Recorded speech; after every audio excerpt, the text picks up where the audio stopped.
If you've been looking for some natural tips on how to deal with forehead wrinkles, I've got a great face massage technique for you today to help with those wrinkles that could be developing, especially as you're aging. And there's nothing wrong, of course, with having some lines and wrinkles. It's all part of being a natural beauty. But at the same time, if we can do something naturally about it, that is all the better.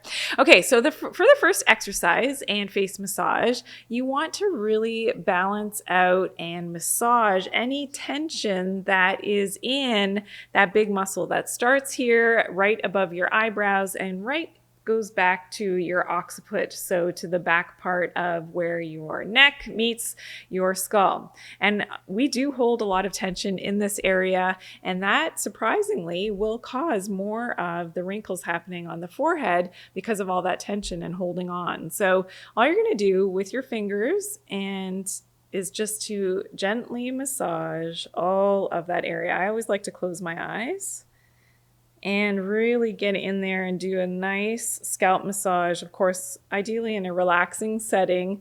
And you're going to do all of those tender spots. If you do find a tender spot, you're going to stay there a little bit longer and make sure you get right back into that occiput area at the base of your skull and where your spine meets that area and that musculature. Some people who get a lot of tension headaches here as well. Some of that tension actually in the neck is going to cause more of those forehead wrinkles as well. So you've got to get right in there, and ideally if you have some help, I've trained my children to do really good mommy upper back massages because it is important to release all of that tension that is in that area. Of course, if you can go and have a professional scalp massage or see a massage therapist, all the better. Okay, now the other thing I want you to try for your forehead wrinkles is another face massage technique. So for this one, all you're going to do if you do have any line or wrinkle is sort of spread it out with your fingers in this way.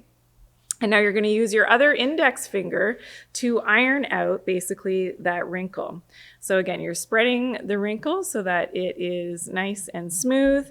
And in that area where you may have seen a line or forehead wrinkle, now you're just going to iron it out with your finger. And you could have tension still in that area. This is a great way as a secondary way to massage out those forehead wrinkles, increasing that circulation. So you'll see over time that your skin will become quite red, and that's bringing all that blood flow to the area, which helps again, especially if you're taking certain things in your diet, certain supplements that I talk about in other videos to help to bring that circulation of those specific nutrients to that area to help to iron out those forehead wrinkles. Now, for more tips on how to get rid of forehead wrinkles, please check out my other videos on face taping. So check out this face taping tutorial for forehead wrinkles. I'll see you there.